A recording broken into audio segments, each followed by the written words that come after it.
오빠 미안한데 조문 못 갈 것 같아. 여기 어르신 한 분이 너무 힘들어 보이셔서 병원 모시고 가야겠어. 하은아, 거기가 우리 아버지 친구분 장례식장인데. 응, 알아. 근데 이 할아버지가 더 급해. 오빠가 아버님께 양해 구해줘. 내가 나중에 따로 조문 갈게. 68세 S그룹 김정수 회장은 아들이 데려온 간호사, 며느리의 진심을 시험하기 위해 노숙자로 변장해 장례식장으로 향했습니다. 하지만 3시간 후 조문보다 노숙자를 선택한 며느리의 결정에 무릎을 꿇을 수밖에 없었습니다. 사연 시작 전 구독과 좋아요는 영상 제작에 큰 힘이 됩니다. 저는 S그룹 김정수 회장입니다.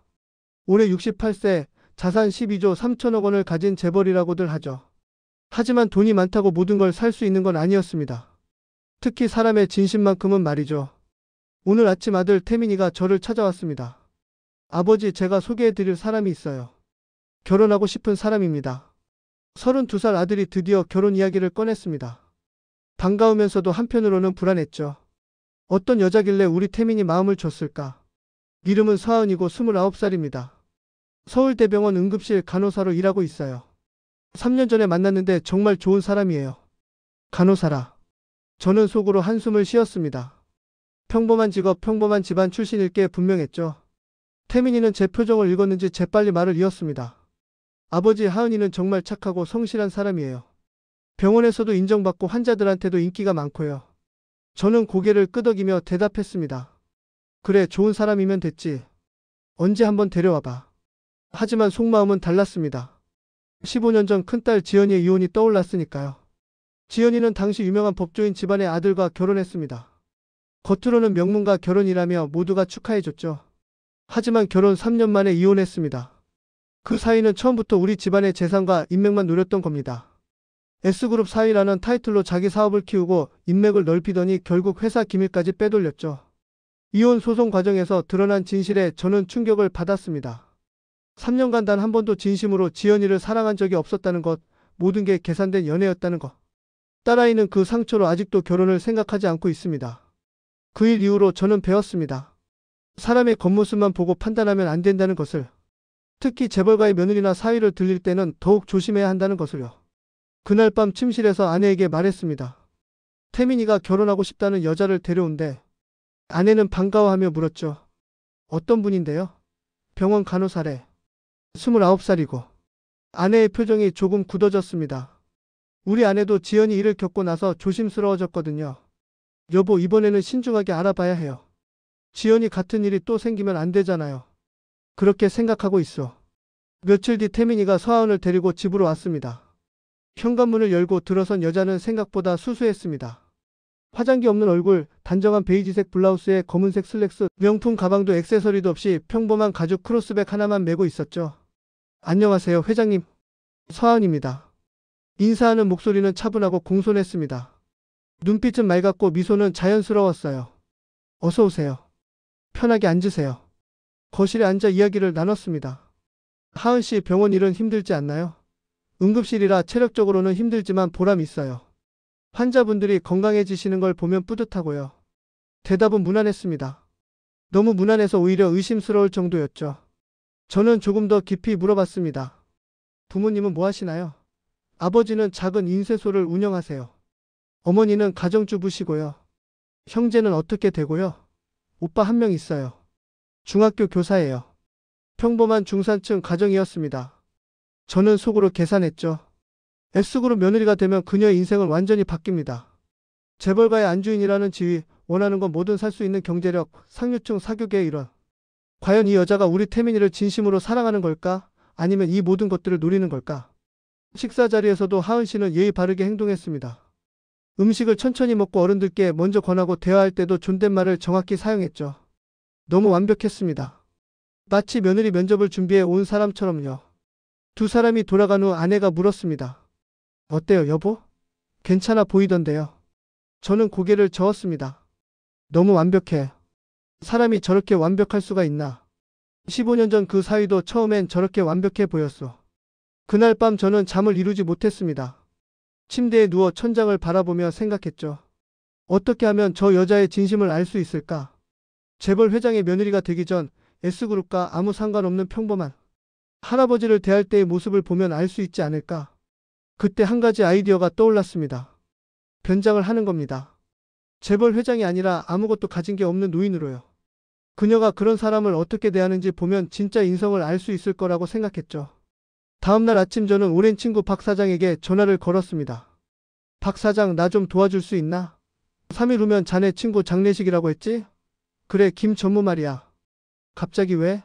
그 장례식장을 좀 빌려야 할 것 같네. 며느리 시험을 좀 해볼까 해서. 전화기 너머로 박 사장의 한숨 소리가 들렸습니다. 정수야, 또 그러는 거야? 지난번 큰 사위 일로 트라우마가 생긴 건 이해하지만 이번엔 너무 심한 거 아닌가? 이번이 마지막 일세. 이번 한 번만 확인하면 마음 편히 결혼 승낙해 줄 거야. 그렇게 저는 계획을 세우기 시작했습니다. 장례식장에서 노숙자로 변장하고 며느리의 반응을 지켜보는 것. 과연 그녀는 어떤 선택을 할까요? 며칠간 저는 치밀하게 계획을 세웠습니다. 단순히 변장만 하는 게 아니라 진짜 노숙자처럼 보여야 했으니까요. 먼저 옷부터 준비했습니다. 비서실에 지시를 내렸죠. 김 비서, 동대문 중구시장 가서 가장 낡은 작업복이랑 찢어진 운동화 좀 사오게. 크기는 내 치수로. 김 비서는 당황한 표정으로 되물었습니다. 회장님, 그게 무슨 용도신지 여쭤봐도 될까요? 묻지 말고 사오기만 하면 되네. 아, 그리고 며칠 안 씻은 것처럼 보이게 할 분장 도구도 필요할 것 같은데. 영화 분장팀 아는 사람 없나? 김 비서는 눈을 깜빡이며 대답했습니다. 제 대학 동기 중에 영화사 프로듀서가 있습니다만 그 사람한테 연락해서 분장사 한 명 좀 소개받게. 비밀 유지 철저히 하고. 이틀 후 김 비서가 큰 검은색 쇼핑백을 들고 회장실로 들어왔습니다. 준비하신 물건들입니다. 가방을 열어보니 때가 잔뜩 묻은 회색 작업복, 구멍난 낡은 운동화, 얼룩진 모자가 들어 있었습니다. 냄새도 심했죠. 좋네. 그리고 분장사는? 내일 오전 10시에 회장님 자택으로 방문하기로 했습니다. 철저히 비밀 유지하겠다고 약속받았습니다. 그날 저녁 집에 돌아와 아내에게 말했습니다. 여보, 나 이번 주말에 박 사장 친구 장례식 가야 해. 아내는 고개를 끄덕이며 물었습니다.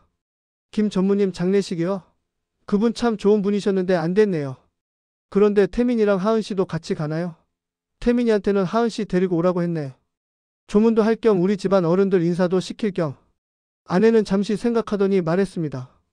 좋은 생각이에요. 장례식장에서 보면 그 사람 인성이 드러나잖아요. 슬픈 자리에서 어떻게 행동하는지 보면 알 수 있죠. 바로 그거요. 저는 속으로 미소를 지었습니다. 아내는 제 진짜 계획을 모르고 있었죠. 다음날 오전 10시 분장사 이현주 씨가 집으로 왔습니다. 40대 중반쯤 되어 보이는 여성이었는데 가방 하나 가득 분장 도구를 들고 왔습니다. 회장님, 구체적으로 어떤 이미지를 원하시나요? 노숙자요. 며칠 동안 씻지 못한 것처럼 보이게 해주시오. 하지만 너무 과하지 않게 사람들이 피하지 않을 정도로만. 알겠습니다. 피부톤부터 어둡게 만들고 머리카락도 부스스하게 만들겠습니다. 수염은 어떻게 하시겠어요? 며칠 안 깎은 것처럼 덥수룩하게 해주시오. 분장은 2시간 30분 정도 걸렸습니다. 이현주 씨는 특수분장 기법으로 제 얼굴에 때를 그렸고 머리카락을 헝클어뜨렸으며 인조 수염을 붙였습니다. 손톱 밑도 검게 칠했죠. 다 됐습니다. 거울 보시겠어요? 거울을 보는 순간 저는 깜짝 놀랐습니다. 거기엔 68세 S그룹 회장 김정수가 아니라 거리를 떠도는 70대 노숙자가 서 있었으니까요. 구부정한 자세, 초점 없는 듯한 눈빛, 주름진 얼굴의 때. 완벽했습니다. 훌륭하오. 이 정도면 누구도 알아보지 못하겠어. 회장님, 그런데 정말 이렇게까지 하셔야 하나요? 이현주 씨가 조심스럽게 물었습니다. 사람의 진심을 확인하려면 이 정도는 해야지. 겉모습으로 판단하는 세상이니까. 장례식은 3일 후 토요일 오후 2시였습니다. 박 사장에게 다시 전화를 걸었죠. 박 사장, 장례식장 배치도 좀 보내줄 수 있나? 입구 근처에 쓰레기통이 어디 있는지도 표시해서. 정수야, 내가 봐도 이건 너무 심한 것 같아. 며느리를 이렇게까지 시험해야 하나? 자네는 큰딸 지연이가 이혼할 때 못 봤잖아. 나는 봤네. 3년간 거짓말에 속아 살다가 처참하게 무너지는 내 딸을 똑똑히 봤다고. 전화기 너머로 한숨 소리가 들렸습니다. 알았네. 배치도 보내줄 테니 알아서 하게. 단 너무 무리하지는 마. 자네 나이가 68살이야. 괜찮네. 건강검진에서 이상 없다고 나왔어. 배치도를 받아본 저는 계획을 더 구체화했습니다. 장례식장 입구 오른쪽에 쓰레기통이 있고 그 옆에 벤치가 하나 있었죠. 거기서 쓰레기를 뒤지는 척하며 며느리를 기다리면 될 것 같았습니다. 태민이에게 문자를 보냈습니다. 토요일 오후 2시 장례식장으로 하은 씨 데리고 와라. 우리 집안 어른들께 인사도 시켜야 하니까. 태민이한테서 답장이 왔습니다. 내 아버지 하은이랑 같이 가겠습니다. 모든 준비가 끝났습니다. 이제 D-3일. 그 3일 동안 저는 노숙자 연기를 연습했습니다. 서재에서 혼자 구부정하게 걷는 연습을 하고 손을 떨며 물건을 짚는 연습을 했죠. 거울 앞에서 눈빛을 흐리게 만드는 연습도 했습니다. 김 비서가 한 번은 서재 문을 열었다가 깜짝 놀라 물러섰죠. 회장님 괜찮으십니까? 연습 중이네. 신경 쓰지 말고 나가보게. 금요일 저녁 마지막으로 박 사장과 통화했습니다. 내일 오전 11시쯤 장례식장 뒷문으로 들어갈 테니 직원들한테 미리 얘기 좀 해주게. 변장한 노인이 와도 내쫓지 말라고. 알았네. 근데 정수야 정말 괜찮겠나? 만약 그 며느리가 자네를 못 알아보고 무시하거나 하면? 그럼 그게 답이겠지. 우리 태민이한테는 안 맞는 사람이라는 거. 하지만 만약 진심으로 도와준다면? 그럼 내가 무릎 꿇고 사과할 걸세. 그리고 최고의 결혼식을 준비해주겠네. 그날 밤 저는 침대에 누워 천장을 바라봤습니다. 과연 서하은이라는 여자는 어떤 선택을 할까요? 재벌 회장의 친구 장례식에서 조문을 하는 것과 아무것도 가진 게 없는 노숙자 할아버지를 돕는 것 중에서 무엇을 택할까? 만약 제가 틀렸다면, 만약 그녀가 정말 착한 사람이라면 저는 기꺼이 사과할 준비가 되어 있었습니다. 하지만 15년 전의 기억이 저를 불안하게 만들었죠. 지연이가 눈물 흘리며 말했던 그 말. 아빠, 사람을 믿지 마세요. 특히 우리 같은 집안 사람은요. 모두가 우리한테 뭔가를 원하고 있어요. 진심은 없어요. 저는 눈을 감았습니다. 내일이면 모든 게 밝혀질 겁니다. 서하은의 진심이 그리고 제 걱정이 기우였는지 아닌지가 말이죠. 새벽 2시 잠이 오지 않았습니다. 머릿속으로 내일 있을 일들이 계속 떠올랐죠. 노숙자로 변장한 제가 장례식장 입구에 앉아있고 태민이와 하은씨가 도착하고 그녀가 저를 발견하는 순간 과연 그녀는 어떤 표정을 지을까요? 동정? 무관심? 아니면 혐오? 내일이면 알게 되겠죠. 사람의 진심이란 게 결국 이런 순간에 드러나는 법이니까요. 토요일 아침 9시 저는 집 지하주차장에서 분장을 시작했습니다. 이현주 씨가 이미 와서 기다리고 있었죠. 오늘이 D-데이네요. 긴장되시죠? 아니, 오히려 마음이 편하오. 진실을 알게 될 테니까. 분장은 저번보다 더 정교했습니다. 얼굴뿐만 아니라 목, 손, 심지어 발목까지 때를 묻혔죠. 머리카락은 기름기 있게 만들고 수염도 더 덥수룩하게 붙였습니다. 옷을 갈아입었습니다. 때 묻은 회색 작업복, 구멍난 운동화, 얼룩진 털모자. 거울을 보니 완벽한 노숙자였습니다. 회장님, 자세도 중요합니다. 허리를 좀 더 구부리시고 걸을 때 다리를 질질 끄는 느낌으로. 저는 연습한 대로 구부정하게 걸었습니다. 손도 살짝 떨리게 하고 눈빛도 초점 없이 만들었죠. 완벽합니다. 이 정도면 친아들도 못 알아볼 겁니다. 김 비서가 검은색 승합차를 준비했습니다. 회장님, 장례식장 뒷문까지 모셔다 드리겠습니다. 조심해서 가시고 혹시 위급한 상황 생기면 바로 연락 주십시오. 괜찮네. 3시간 정도면 끝날 걸세. 오전 11시 20분 장례식장 뒷문에 도착했습니다. 차에서 내리는 순간 추위가 확 느껴졌죠. 11월 말 서울의 날씨는 영하 2도였습니다. 작업복은 얇았고 바람이 뼛속까지 스며들었습니다. 회장님, 정말 괜찮으시겠어요? 이 추위에. 이 정도는 견딜 수 있네. 진짜 노숙자들은 이것보다 더한 추위를 견디며 살잖아. 저는 천천히 장례식장 정문 쪽으로 걸어갔습니다. 뒷문에서 정문까지는 약 50m 정도 되었죠. 구부정한 자세로 걸으니 허리가 아팠습니다. 하지만 참았습니다. 정문 입구 오른쪽에 쓰레기통이 보였습니다. 박 사장이 보내준 배치도대로였죠. 쓰레기통 옆 벤치에는 이미 한 분의 어르신이 앉아 계셨는데 저를 보더니 자리를 옮기셨습니다. 저는 벤치에 앉아 쓰레기통을 뒤지는 척했습니다. 빈캔, 신문지, 과자 봉지가 나왔죠. 손을 떨며 캔을 집어 봉지에 넣는 신용을 했습니다. 주변 사람들의 시선이 느껴졌습니다. 장례식장에 조문 오는 사람들이었죠. 저기 노숙자 있네. 장례식장 앞에 왜 저런 사람이? 직원한테 얘기해야 되는 거 아니야? 웅성거리는 소리가 들렸습니다. 하지만 아무도 다가오지 않았죠. 그저 눈살을 찌푸리며 빠르게 지나갈 뿐이었습니다. 11시 50분쯤 되었을 때 장례식장 직원 한 명이 다가왔습니다. 할아버지, 여기서 이러시면 안 됩니다. 다른 데 가세요. 저는 고개를 들어 직원을 봤습니다. 그리고 떨리는 목소리로 말했죠. 추워서. 잠깐만. 여기 앉아 있으면 안 될까요? 안 됩니다. 조문객들이 불편해하세요. 어서 가세요. 직원이 제 팔을 잡으려 했습니다. 바로 그때 박 사장이 나타났습니다. 김 과장 괜찮아. 그분은 그냥 두게. 사장님 하지만 괜찮다니까. 추운데 잠깐 쉬게 해드리지 뭐. 직원은 어리둥절한 표정으로 물러갔습니다. 박 사장은 저를 한번 쳐다보고는 고개를 끄덕이며 안으로 들어갔죠. 연기 잘하고 있다는 신호였습니다. 정오가 되었습니다. 조문객들이 점점 많아졌습니다. 검은색 정장을 입은 사람들, 명품 코트를 입은 여자들, 비싼 차에서 내리는 사람들. 모두 저를 힐끗 보고는 빠르게 지나갔죠. 한 여자가 아이의 손을 잡고 지나가다 말했습니다. 민수야, 저기 보지 마. 어서 가자. 왜요, 엄마? 저 할아버지 왜 저래요? 쉿, 조용히 해. 물어보는 거 아니야. 아이는 고개를 돌려 저를 계속 쳐다봤지만 엄마는 아이를 재촉해 안으로 들어갔습니다. 저는 그 모습을 보며 생각했습니다. 사람들은 노숙자를 사람으로 보지 않는구나. 그저 불편한 존재, 눈에 띄지 않았으면 하는 존재로 보는 거였죠. 오후 일시 추위가 더 심해졌습니다. 손발이 시려왔고 코끝이 얼얼했습니다. 하지만 참아야 했죠. 태민이와 하은씨가 오후 2시에 온다고 했으니까.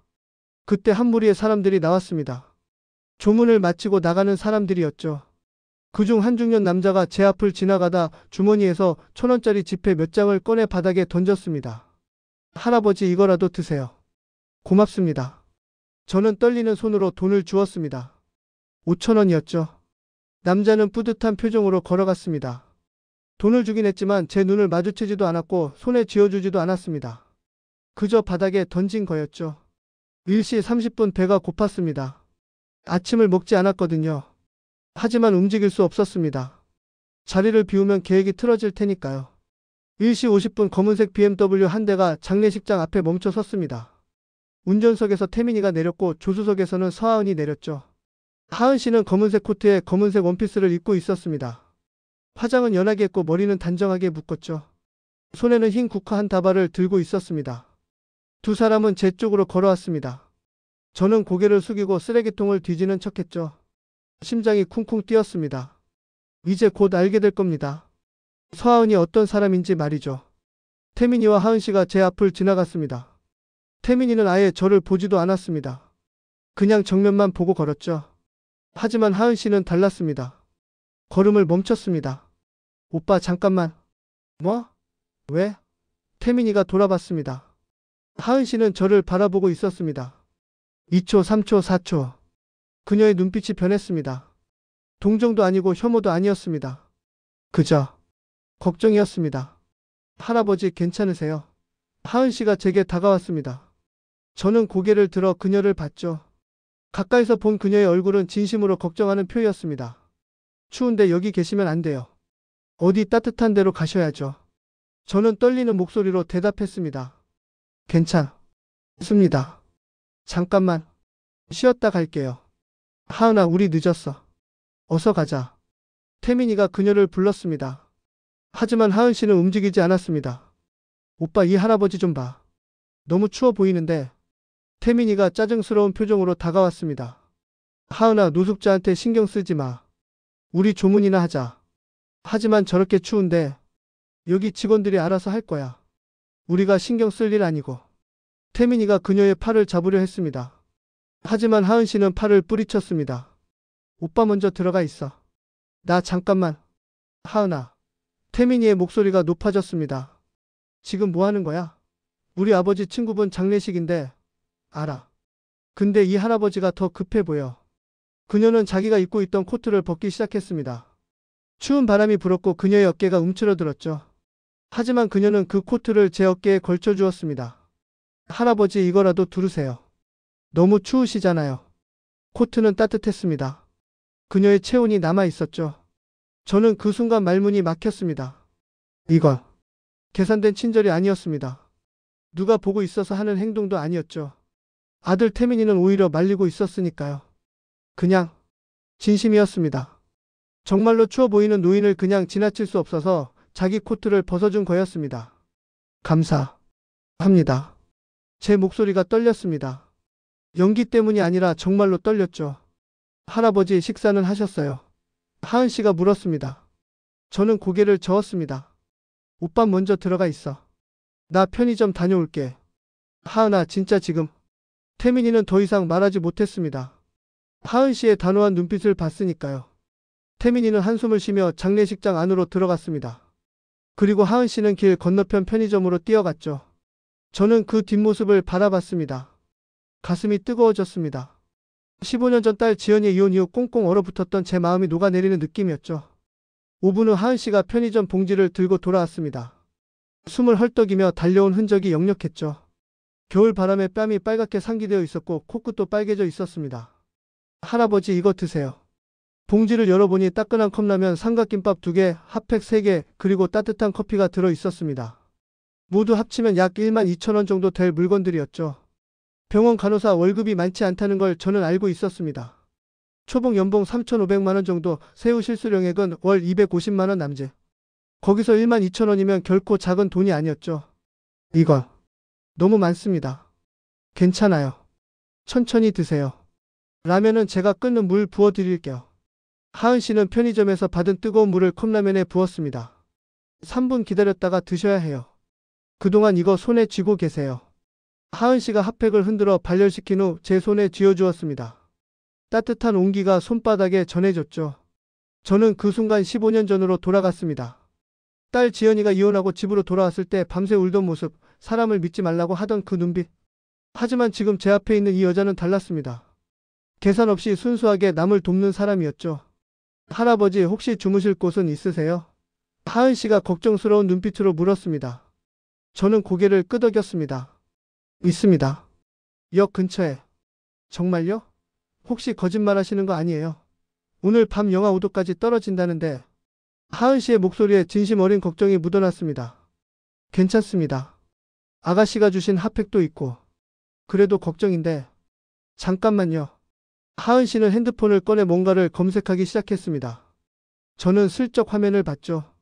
서울시 노숙자 쉼터 무료급식소 겨울철 한파 쉼터. 그녀는 진심으로 저를 걱정하고 있었습니다. 할아버지 여기 보세요. 여기서 200m만 가면 따뜻한 쉼터가 있대요. 거기 가시면 오늘 밤은 따뜻하게 주무실 수 있어요. 제가 지도 캡처해서 보여드릴게요.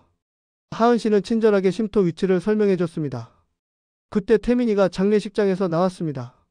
하은아 대체 뭐 하는 거야? 조문도 안 하고. 태민이의 목소리는 화가 나 있었습니다. 미안해 오빠. 지금 갈게. 아버지가 기다리신다고. 우리 아버지 친구분 장례식인데 며느리 될 사람이 조문도 안 하고 노숙자 챙기고 있으면 어떡해. 태민이의 말에 주변 사람들이 쳐다봤습니다. 하은 씨의 얼굴이 붉어졌죠. 오빠 목소리 좀 낮춰. 사람들 다 쳐다봐. 알았어 미안. 근데 진짜 이제 그만하자. 아버지가 뭐라고 하실지 몰라. 저는 그 말을 듣는 순간 가슴이 철렁했습니다. 제가 뭐라고 할 것 같다고? 며느리가 노숙자를 도와준 걸 나무랄 것 같다고? 알았어. 나 지금 갈게. 할아버지 꼭 쉼터 가세요. 약속하셔야 해요. 하은 씨는 마지막으로 제게 당부하고는 태민이와 함께 장례식장 안으로 들어갔습니다. 저는 그들의 뒷모습을 보며 복잡한 신경이었습니다. 계획대로라면 이제 안으로 들어가서 정체를 밝혀야 했습니다. 하지만 뭔가 더 확인하고 싶었습니다. 정말로 그녀가 진심인지 아니면 제 아들 태민이 앞에서만 착한 척하는 건지. 저는 자리에서 일어났습니다. 박 사장이 알려준 대로 장례식장 옆문으로 들어갔죠. 복도를 따라 조문객 대기실 근처까지 갔습니다. 거기서 저는 기둥 뒤에 숨어 태민이와 하은 씨를 지켜봤습니다. 두 사람은 조문 명부에 이름을 적고 있었습니다. 그때 한 중년 여성이 다가왔습니다. 태민아 내가 태민이지? 어머 이렇게 컸네. 여성은 고인의 부인이었습니다. 이모 오랜만입니다.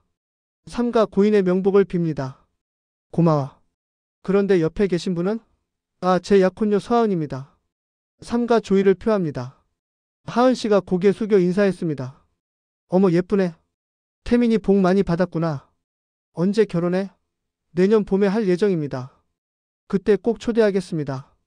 그랬구나. 축하한다. 그런데 하은 씨, 너 아까 밖에서 노숙자 도와주던 거 내가 봤어. 중년 여성의 말에 하은 씨가 당황한 표정을 지었습니다. 아, 네. 할아버지가 너무 추워 보이셔서요. 태민이의 얼굴이 굳어졌습니다. 하지만 중년 여성은 계속 말했죠. 요즘 젊은 사람들은 그런 거 신경도 안 쓰는데 기특하네. 마음씨가 참 곱구나. 아닙니다. 당연한 일을 한 건데요. 당연한 일이 어디 있어. 다들 못 본 척하고 지나가는데 우리 태민이가 좋은 사람 만났네. 중년 여성은 흐뭇한 표정으로 안으로 들어갔습니다. 태민이가 하은 씨에게 속삭였죠. 다행이다. 이모가 좋게 봐주시네. 저는 기둥 뒤에서 그 모습을 지켜보며 생각했습니다. 역시 진심이었구나. 남들이 보든 안 보든 그녀는 그냥 착한 사람이었던 거였죠. 두 사람이 영정 앞으로 향했습니다. 저는 계속 지켜봤습니다. 조문을 마치고 나오는 길에 태민이가 말했습니다. 하은아, 우리 아버지 계신 대로 가자. 인사드려야지. 응, 알았어. 두 사람은 귀빈실로 향했습니다. 저도 조심스럽게 따라갔죠. 귀빈실 문이 열려 있었고 안에서 목소리가 들렸습니다. 박 사장과 다른 조문객들이 이야기하고 있었습니다. 태민이가 문을 두드렸습니다. 박 사장님, 저 김태민입니다. 아, 태민이구나. 어서 와. 네, 제 약혼녀 서하은입니다. 인사드려요. 안녕하세요. 서하은입니다. 하은 씨가 공손하게 인사했습니다. 박 사장이 그녀를 쳐다봤죠. 너 아까 밖에서 노숙자한테 코트 벗어주던 사람 아니야? 순간 방 안이 조용해졌습니다. 하은 씨는 당황한 표정이었고 태민이는 얼굴이 빨개졌습니다. 아, 네. 할아버지가 너무 추워 보이셔서요. 박 사장이 빙그레 웃었습니다. 대단하네. 요즘 그런 젊은이 보기 힘든데. 정수. 아, 김 회장님이 보시면 좋아하시겠어. 박 사장이 실수로 제 이름을 거의 부를 뻔했습니다. 저는 긴장했죠. 김 회장님이요? 태민이가 물었습니다. 아, 아니야. 다른 분 얘기야. 그나저나 태민이 너 정말 좋은 사람 만났구나. 감사합니다. 하은 씨가 겸손하게 대답했습니다. 그때 박 사장 옆에 앉아있던 한 중년 남자가 비아냥거리듯 말했습니다. 근데 요즘 젊은 사람들이 노숙자한테 친절한 건 다 이유가 있어. SNS에 올리려고 그러는 거지. 착한 사람인 척하면 이미지 좋아지잖아. 방 안 분위기가 이상해졌습니다. 하은 씨의 얼굴이 굳었죠. 저는 그런 거 아닌데요. 에이, 괜찮아. 요즘 다들 그래. 인증샷 찍어서 올리고 좋아요 받고. 나쁜 건 아니지. 중년 남자는 계속 비꼬는 투로 말했습니다. 태민이가 나섰습니다. 아닙니다. 하은이는 그런 사람 아닙니다. 핸드폰도 안 꺼냈어요. 정말 그냥 도와준 거예요. 그래? 그럼 진짜 착한 사람이네. 근데 말이야, 재벌집 며느리 데려고 이미지 관리하는 거 아니야? 중년 남자의 말에 저는 주먹을 불끈 쥐었습니다. 화가 치밀어 올랐죠. 저 인간이 감히 우리 며느리를. 아니, 아직 며느리도 아닌데 벌써 우리 며느리라고 생각하고 있었습니다. 저는? 하은 씨의 목소리가 떨렸습니다. 괜찮아, 하은아.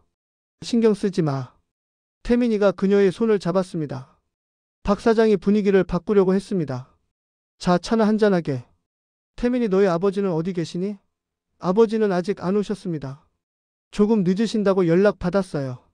그래? 그럼 아버지 오시면 하은 씨 소개시켜드려. 저는 귀빈실 밖 복도에서 모든 걸 지켜봤습니다.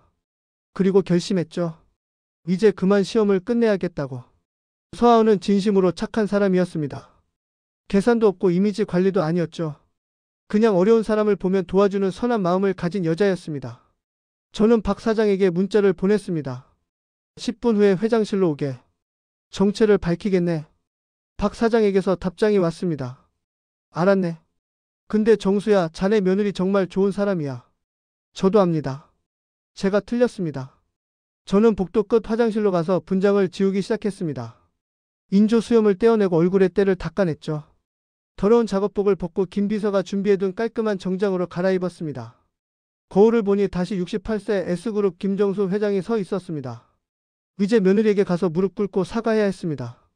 그리고 최고의 결혼식을 준비해줘야죠. 저는 귀빈실로 향하며 생각했습니다.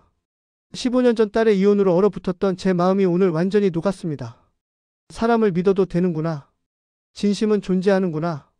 서하은 같은 사람이 있다는 게 기적 같았습니다. 귀빈실 문 앞에 섰습니다. 손을 들어 문을 두드리려는 순간 안에서 목소리가 들렸습니다. 그래서 말인데 요즘 젊은 애들은 다 계산적이라니까. 특히 재벌집 며느리 되려는 애들은 더하지. 또 그 중년 남자였습니다. 저는 문을 두드리지 않고 잠시 기다렸죠. 안에서 무슨 일이 벌어지는지 더 듣고 싶었습니다. 저는 그런 사람 아닙니다. 하은 씨의 목소리가 들렸습니다. 떨리고 있었지만 단호했죠. 저는 정말 할아버지가 추워 보여서 도와드린 거예요. 다른 이유 없습니다.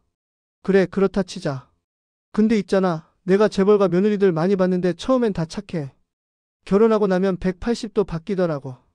중년 남자의 목소리에는 확신이 담겨 있었습니다. 저 사람 누구야? 왜 저렇게 하은 씨한테 시비를 거는 거지? 태민이가 끼어들었습니다. 최 부장님 그만하시죠. 하은이가 불편해합니다. 에이 태민이 너야말로 정신 차려야지. 여자들 속마음은 겉으로 안 드러나. 특히 돈 앞에서는 사람이 변한다고. 최 부장이라는 사람은 계속 말을 이었습니다. 그리고 말이야, S그룹 며느리 되면 평생 놀고 먹을 수 있잖아. 누가 그걸 마다하겠어? 저는 문 밖에서 주먹을 불끈 쥐었습니다. 당장 들어가서 저 인간을 내쫓고 싶었죠. 하지만 참았습니다. 하은 씨가 어떻게 대응하는지 보고 싶었으니까요. 최 부장님, 하은 씨의 목소리가 다시 들렸습니다. 이번에는 더 단호했죠. 저는 태민 오빠를 사랑해서 만나는 겁니다. S그룹이 좋아서가 아니에요. 오빠가 만약 평범한 회사원이었어도 저는 똑같이 사랑했을 거예요. 그게 말이 돼? 사랑? 요즘 세상에 순수한 사랑이 어딨어? 최 부장의 비웃음 소리가 들렸습니다. 박 사장이 끼어들었습니다. 최 부장 그 정도면 됐네. 젊은 사람들 기분 상하게 하지 말고. 아니 박 사장님도 현실을 봐야죠. 김 회장님 재산이 얼마인데요? 12조 3천억이에요. 그 돈 앞에서 순수한 사랑을 운운한다고요? 12조 3천억. 제 재산을 정확히 알고 있는 최 부장. 저 사람은 우리 회사 재무팀 부장이었습니다. 숫자에 밝고 현실적인 사람이죠. 하지만 사람의 마음까지 숫자로 계산하려는 건 너무 차갑지 않나요? 최 부장님 제가 증명해 보이겠습니다. 하은 씨가 말했습니다. 저는 돈 때문에 태민 오빠를 만나는 게 아니라는 걸요. 어떻게? 혼전 계약서 쓸 거예요. 재산 분할 청구권 포기하고 이혼 시 위자료도 안 받겠다고 명시하겠습니다. 그러면 믿으시겠어요? 순간 방 안이 조용해졌습니다. 저도 놀랐죠. 혼전 계약서라니. 하은아 그럴 필요 없어. 태민이가 당황하며 말했습니다. 괜찮아 오빠. 나는 오빠 재산이 필요 없어. 오빠만 있으면 돼. 하은 씨의 목소리는 진심이었습니다. 떨림도 없고 망설임도 없었죠. 최 부장이 코웃음을 쳤습니다. 지금은 그렇게 말하지. 근데 결혼하고 애 낳고 나면 생각이 바뀔걸? 그때 가서 재산 분할 소송 걸면 그만이잖아. 혼전 계약서고 뭐고 다 소용없어. 최 부장님은 왜 그렇게 사람을 못 믿으세요? 하은 씨가 물었습니다. 세상을 오래 살아봐서 그래. 사람은 돈 앞에서 변해. 특히 여자들은 더 그렇고. 저는 문 밖에서 더 이상 참을 수 없었습니다. 최 부장 저 인간 오늘 당장 해고시켜야겠다고 생각했죠. 하지만 그 순간 하은 씨가 말했습니다. 최 부장님 저는 병원에서 5년 동안 일했어요. 응급실에서요. 거기서 저는 매일 죽음을 봤습니다. 갑자기 쓰러진 사람, 교통사고 당한 사람, 자살 시도한 사람들. 그 순간 그 사람들한테 중요한 건 돈이 아니었어요. 사랑하는 사람이었죠. 마지막 순간에 가족 손잡고 싶어하고 사랑한다고 말하고 싶어하는 거 봤어요. 저는 그걸 보면서 깨달았어요. 인생에서 정말 중요한 건 돈이 아니라 사람이라는 걸요. 방 안이 조용해졌습니다. 하은 씨는 계속 말했죠. 그래서 저는 태민 오빠를 선택했어요. S그룹 부회장이 아니라 김태민이라는 사람을요. 오빠가 저를 존중해주고 제 꿈을 응원해주고 제 이야기를 들어주니까요. 그게 저한테는 12조보다 소중해요. 저는 문 밖에서 눈물이 핑 돌았습니다. 이런 며느리를 15년 전 트라우마 때문에 의심했다니. 제가 너무 부끄러웠습니다. 박 사장이 말했습니다. 최 부장 이제 그만하게. 자네가 너무 심하네. 박 사장님 저는 현실을 말하는 거예요. 김 회장님도 분명 저처럼 생각하실 겁니다. 15년 전 큰따님 이혼 사건 때문에 트라우마가 있으시잖아요. 저 말에 저는 화들짝 놀랐습니다. 최 부장이 지연이 이혼까지 알고 있다니. 회사 내부에서 다들 알고 있는 이야기였던 건가요? 태민이가 물었습니다. 최 부장님 그게 무슨 말씀이세요? 태민이 너는 몰랐구나. 15년 전에 내 누나 지연이가 결혼했다가 3년 만에 이혼했어. 그 사이가 재산만 노리고 접근한 거였거든. 회사 기밀까지 빼돌리고 난리도 아니었지. 그래서 김 회장님이 사람 못 믿는 거야. 저는 주먹을 꽉 쥐었습니다. 회사 내부에서 제 가족사를 이렇게 함부로 떠들고 다니다니. 태민이가 당황한 목소리로 말했습니다. 그런 일이 있었어요. 저는 몰랐는데. 그럼 아버지가 하은이를 의심하실 수도 있겠네요. 당연하지. 그래서 내가 말하는 거야. 너희 아버지 설득하려면 보통 일이 아닐 거라고. 하은 씨의 목소리가 들렸습니다. 조금 떨리고 있었죠. 그럼 회장님이 저를 싫어하실 수도 있다는 말씀이세요? 싫어한다기보다는 경계하시겠지. 당연한 거 아니야? 12조 재산 가진 사람 입장에서 생각해봐. 누가 진심인지 어떻게 알아? 저는 어떻게 증명하면 될까요? 하은 씨의 목소리에는 절박함이 묻어났습니다. 글쎄, 그건 나도 모르겠는데 김 회장님 성격에 아마 직접 테스트해 보실걸? 변장이라도 하고 너 시험해 볼지도 몰라. 저는 그 말을 듣고 움찔했습니다. 최 부장이 제 계획을 정확히 맞춘 거였죠. 변장이요? 태민이가 물었습니다. 응, 예를 들면 거지나 노숙자로 변장해서 내 여자친구가 어떻게 반응하는지 보는 거지. 재산 없는 평범한 사람 대하듯 하는지 아니면 무시하는지. 순간 하은 씨가 뭔가 깨달은 듯 숨을 들이켰습니다. 아까 그 할아버지 설마요? 뭐? 무슨 소리야? 태민이가 물었습니다. 아니에요. 아무것도 아니에요. 하은 씨는 재빨리 말을 흐렸습니다. 하지만 저는 알았죠. 그녀가 눈치챘다는 걸. 아까 장례식장 앞 노숙자가 혹시 시아버지가 아니었을까 의심하기 시작한 거였습니다. 저는 더 이상 기다릴 수 없었습니다. 문을 벌컥 열고 들어갔죠. 최 부장 해고야. 당장 짐 싸. 제 목소리가 방 안에 울려 퍼졌습니다. 모두가 저를 돌아봤습니다. 회장님? 박 사장이 놀라며 일어났습니다. 아버지. 태민이가 외쳤습니다. 그리고 하은 씨. 하은 씨는 저를 보자마자 얼굴이 하얗게 질렸습니다. 입술이 파르르 떨리고 있었죠. 회장님. 그 목소리에는 충격과 당황과 그리고 배신감이 섞여 있었습니다. 저는 그 순간 깨달았습니다. 제가 정말 큰 실수를 했다는 것을요. 방 안의 모든 시선이 저에게 쏠렸습니다. 하은 씨는 여전히 창백한 얼굴로 저를 바라보고 있었고 태민이는 어리둥절한 표정이었죠. 최 부장은 당황해서 말을 더듬었습니다. 회장님, 언제 오셨습니까? 방금 전부터 다 들었네. 자네가 우리 며느리한테 한 말 전부 다. 제 목소리는 차가웠습니다. 최 부장의 얼굴에서 핏기가 싹 빠졌죠. 회장님, 그게 아니라 제가 변명은 됐고 월요일 아침까지 사표 4개 30년 근속했으니 퇴직금은 규정대로 주겠네. 하지만 우리 회사에서 자네 자리는 없어. 회장님, 제발 한 번만 용서해 주십시오. 저는 회장님을 위해서. 나를 위해서? 최 부장은 고개를 숙였습니다. 손이 바들바들 떨리고 있었죠. 자네가 나를 위한다면서 내 며느리 될 사람 마음에 상처를 줬어. 그게 나를 위하는 거였나? 저 정말 죄송합니다. 나가보게. 다시는 내 앞에 나타나지 말고. 최 부장은 비틀거리며 방을 나갔습니다. 문이 닫히는 소리가 크게 울렸죠. 박 사장이 조심스럽게 말했습니다. 종수야, 최 부장이 좀 심했긴 하지만 30년이나 함께 일한 사람인데. 박 사장, 자네도 나가주게. 태민이랑 하은 씨하고만 이야기할 게 있네. 알았네. 박 사장은 눈치를 채고 조용히 방을 나갔습니다. 이제 방 안에는 저와 태민이 그리고 하은 씨만 남았습니다. 아버지, 도대체 무슨 일이에요? 왜 최 부장님을 해고하시는 거예요? 태민이가 물었습니다. 저는 하은 씨를 바라봤습니다. 그녀는 여전히 충격에서 벗어나지 못한 표정이었죠. 하은 씨. 제가 그녀의 이름을 불렀습니다. 네, 회장님. 그녀의 목소리는 작고 떨렸습니다. 아까 장례식장 앞에서 할아버지 한 분 도와주지 않았나? 하은 씨의 눈이 커졌습니다. 그리고 천천히 고개를 끄덕였죠. 네, 도와드렸습니다. 아버지, 그게 무슨 상관이에요? 태민이가 끼어들었습니다. 하지만 저는 태민이를 보지 않았습니다. 계속 하은 씨만 바라봤죠. 그 할아버지가 누군지 아나? 하은 씨의 입술이 파르르 떨렸습니다. 설마 하시는 생각이 많네. 그 할아버지가 바로 나였어. 뭐라고요? 태민이가 소리쳤습니다. 아버지가 노숙자로 변장했다고요? 대체 왜요? 저는 태민이를 돌아봤습니다. 15년 전 내 누나 일을 겪고 난 후 나는 사람을 쉽게 믿지 못하게 됐어. 특히 우리 집안으로 들어올 사람들은 더 조심스러웠지. 그래서 시험을 한 거예요. 하은이를? 태민이의 목소리에는 분노가 섞여 있었습니다. 그래. 나는 하은 씨가 진심으로 착한 사람인지 아니면 재산을 노리는 건지 확인하고 싶었어. 하은 씨는 아무 말도 하지 않았습니다. 그저 저를 바라볼 뿐이었죠. 눈에는 눈물이 글썽였습니다. 아버지, 그건 너무하신 거 아니에요? 하은이가 얼마나 진심인데.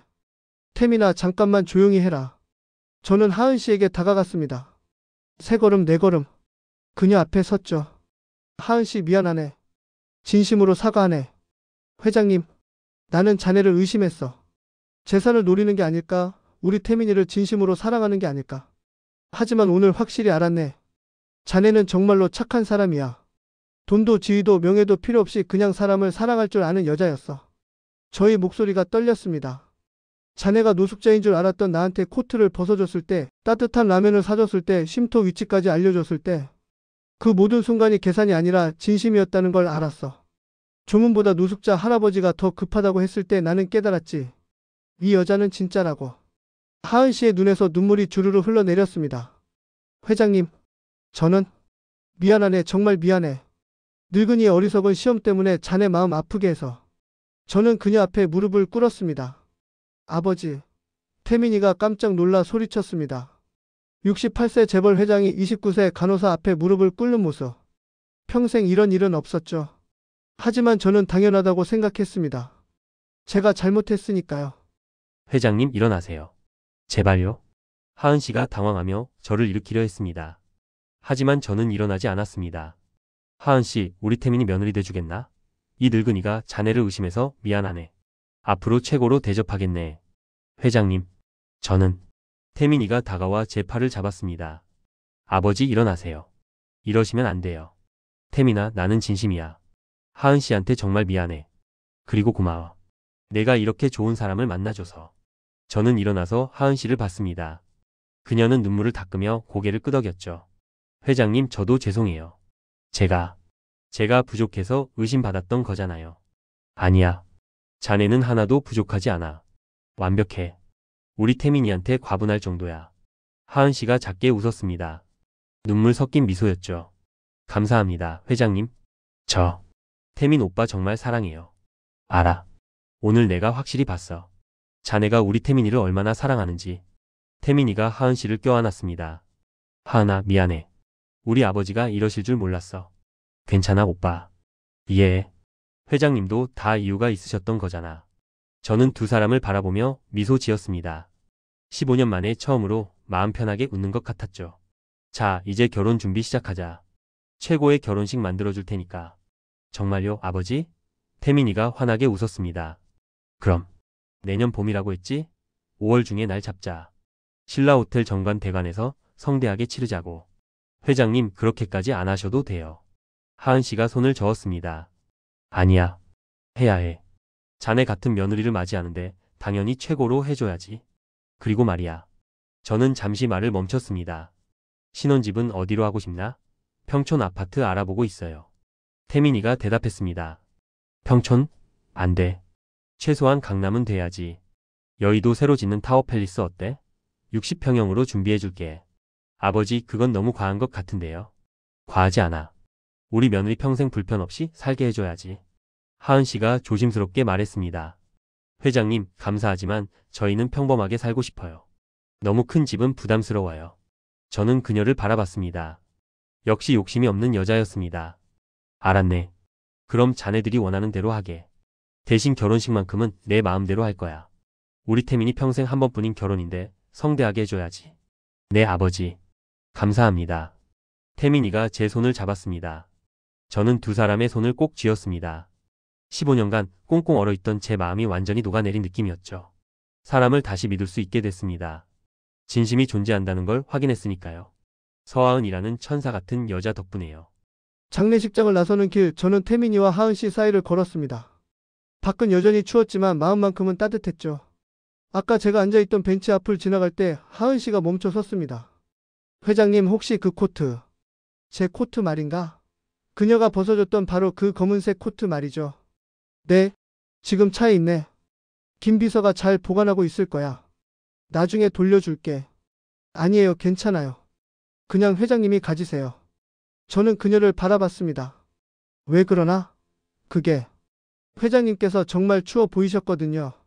제 코트라도 따뜻하게 해드리고 싶었어요. 진심으로. 하은 씨의 눈빛은 맑았습니다. 거짓이 없었죠. 고맙네. 이 코트는 내가 평생 소중히 간직하겠네. 우리 며느리가 처음으로 베풀어준 따뜻함이니까. 회장님. 그때 주차장에서 김 비서가 다가왔습니다.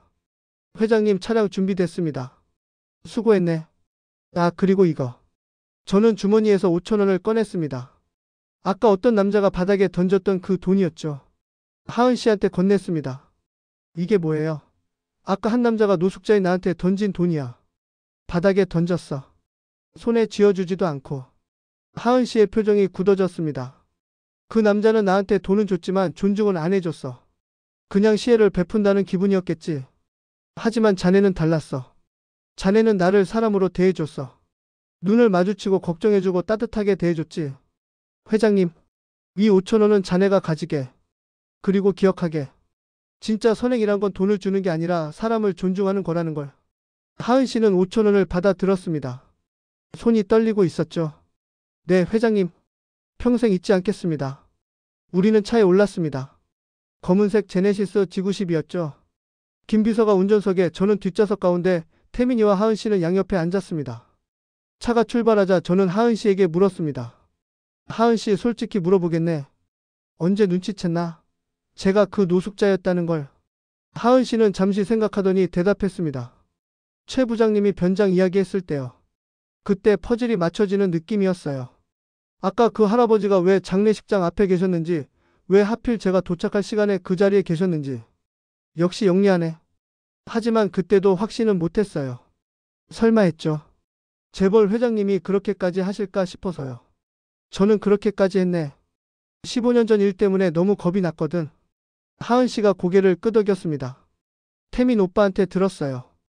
누나분 일 정말 힘드셨겠어요. 힘들었지. 내 딸이 울면서 말하더라고. 아빠, 사람을 믿지 마세요. 우리 같은 집안은요. 그 말이 15년 동안 내 가슴에 박혀 있었어. 회장님, 그런데 오늘 자네를 보면서 깨달았네. 여전히 세상에는 진심이 존재한다는 걸. 돈이나 지위가 아니라 사람 자체를 보는 사람들이 있다는 걸. 6개월이 흘렀습니다. 5월의 어느 화창한 토요일, 신라호텔 영빈관은 하얀 꽃으로 가득했습니다. 태민이와 하은이의 결혼식 날이었죠. 저는 예식장 앞 대기실에서 턱시도를 매만지며 거울을 봤습니다. 68세 늙은이의 얼굴에 미소가 가득했습니다. 15년 만에 처음으로 진심으로 웃는 것 같았죠. 회장님, 신부 아버지께서 오셨습니다. 김 비서가 말했습니다. 들어오시라고 하게. 문이 열리고 하은이 아버지가 들어왔습니다. 60대 중반쯤 되어 보이는 수수한 차림의 남자였죠. 손에는 작은 인쇄소를 30년간 운영하며 굳은 살이 박혀 있었습니다. 회장님, 오늘 정말 감사합니다. 우리 딸 잘 부탁드립니다. 아닙니다. 제가 더 감사하죠. 이렇게 좋은 딸을 키워주셔서.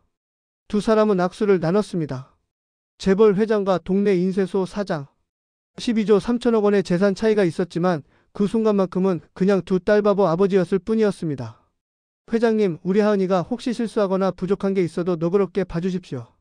실수할 리가 있나요? 하은이는 완벽합니다. 제가 6개월 동안 지켜봤는데 정말 착하고 성실하고 우리 태민이를 진심으로 사랑하더군요. 하은이 아버지의 눈가가 붉어졌습니다. 감사합니다. 정말 감사합니다. 식순이 시작됐다는 안내 방송이 나왔습니다. 저는 예식장으로 향했죠. 500명의 하객이 자리를 가득 메우고 있었습니다. 재벌과 결혼식답게 화려했지만 저는 그런 건 중요하지 않았습니다. 중요한 건 오늘 제 아들이 진심으로 사랑하는 여자와 결혼한다는 것, 그리고 그 여자가 정말로 좋은 사람이라는 것. 신부 입장 음악이 흘러나왔습니다. 하얀 웨딩드레스를 입은 하은이가 아버지 손을 잡고 걸어왔습니다. 그녀의 얼굴에는 행복한 미소가 가득했죠. 제 옆에 앉은 아내가 제 손을 꼭 잡았습니다. 여보, 우리 며느리 정말 예쁘죠? 그래. 마음씨도 예쁘고. 신랑 신부가 단상에 올랐고 주례사가 시작됐습니다. 저는 그 모습을 보며 6개월 전 장례식장 앞 차가운 벤치를 떠올렸습니다. 노숙자로 변장했던 저에게 코트를 벗어주던 하은이, 따뜻한 라면을 사주던 그 모습. 그때 저는 확신했습니다. 이 여자는 진짜라고. 주례사가 끝나고 신랑 신부가 서로에게 반지를 끼워주었습니다. 그리고 맹세의 키스. 박수가 터져 나왔죠. 저도 박수를 치며 눈물을 닦았습니다. 신랑 신부 퇴장 후 피로연이 시작됐습니다. 저는 하객들과 인사를 나누며 돌아다녔죠. 그때 한 노인이 제게 다가왔습니다. 낯익은 얼굴이었습니다. 회장님, 저 기억하십니까? 누구시죠? 6개월 전 장례식장 앞에서 회장님 옆 벤치에 앉아있던 사람입니다. 아, 그때. 맞습니다. 저는 그때 회장님이 노숙자로 변장하신 줄 몰랐습니다. 나중에 박 사장님한테 듣고 깜짝 놀랐죠. 노인이 웃으며 말했습니다. 그때 옆에서 다 봤습니다. 신부 되신 분이 회장님한테 코트 벗어주시고 라면 사주시던 거요. 정말 감동적이었습니다. 그래서 오늘 결혼식에 꼭 와야겠다 싶었죠. 고맙습니다. 와주셔서. 아, 그리고 회장님, 한 가지 말씀드리고 싶은 게 있습니다. 뭔가요? S그룹에서 만든 노숙자 쉼터 정말 좋습니다. 저도 한번 가봤는데 따뜻하고 깨끗하고 직원들도 친절하더군요. 그것 덕분에 많은 분들이 도움받고 있습니다. 그건 다 우리 며느리 아이디어였습니다. 역시 좋은 분이십니다. 노인은 인사하고 자리로 돌아갔습니다. 저는 피로 연장을 둘러봤습니다. 태민이와 하은이가 테이블을 돌며 하객들과 인사하고 있었죠. 두 사람의 얼굴에는 행복이 가득했습니다. 그때 하은이가 제게 다가왔습니다. 아버님, 오늘 정말 감사해요. 이렇게 좋은 결혼식 만들어주셔서. 당연한 거지. 우리 딸 결혼식인데. 하은이는 제 품에 안겼습니다. 저도 그녀를 꼭 안아줬죠. 아버님, 저 평생 태민 오빠 잘 모시고 아버님 어머님께도 효도할게요. 알아. 너는 그런 아이니까. 6개월 전 장례식장에서 확인했잖아. 하은이가 작게 웃었습니다. 아버님, 그때 정말 깜짝 놀랐어요. 설마 그 할아버지가 아버님이실 줄은. 미안했어. 너를 시험했던 개. 아니에요. 이해해요. 저도 아버님 입장이었다면 그랬을 것 같아요. 15년 전 일을 겪으셨으니까. 고맙네. 이해해줘서. 하은이는 제 손을 잡았습니다. 따뜻한 손이었죠. 아버님, 저 약속할게요. 평생 태민 오빠만 사랑하고 이 가족 지킬게요. 돈이나 재산 때문이 아니라 진심으로요. 알아. 너는 그런 아이니까. 이미 증명했잖아. 두 사람은 다시 한번 껴안았습니다. 피로연이 끝나고 신랑 신부가 신혼여행을 떠났습니다. 저와 아내는 호텔 앞에서 그들을 배웅했죠. 차가 출발하기 전 하은이가 창문을 내리고 손을 흔들었습니다. 아버님, 어머님 다녀올게요. 조심해서 다녀와라. 차가 멀어지는 걸 보며 아내가 말했습니다. 여보, 정말 좋은 며느리 얻었어요. 그래. 15년을 기다린 보람이 있네. 두 사람은 손을 잡고 집으로 돌아갔습니다. 그날 밤 저는 서재에 앉아 창밖을 바라봤습니다. 서울의 야경이 아름다웠죠. 책상 위에는 6개월 전 하은이가 준 5,000원이 액자에 담겨 있었습니다. 제가 가장 소중히 여기는 물건이었죠. 그 5,000원은 단순한 돈이 아니었습니다. 진심의 증표였으니까요. 사람을 다시 믿게 해준 기적이었으니까요. 저는 액자를 쓰다듬으며 미소 지었습니다. 15년간 닫혀있던 제 마음이 완전히 열렸습니다. 서하은이라는 천사 덕분에. 2년 후 저는 S그룹 노숙자 쉼터 준공식에 참석했습니다. 서울역 근처에 지어진 5층 건물로 300명을 수용할 수 있는 규모였죠. 건물 앞 동판에는 이렇게 새겨져 있었습니다.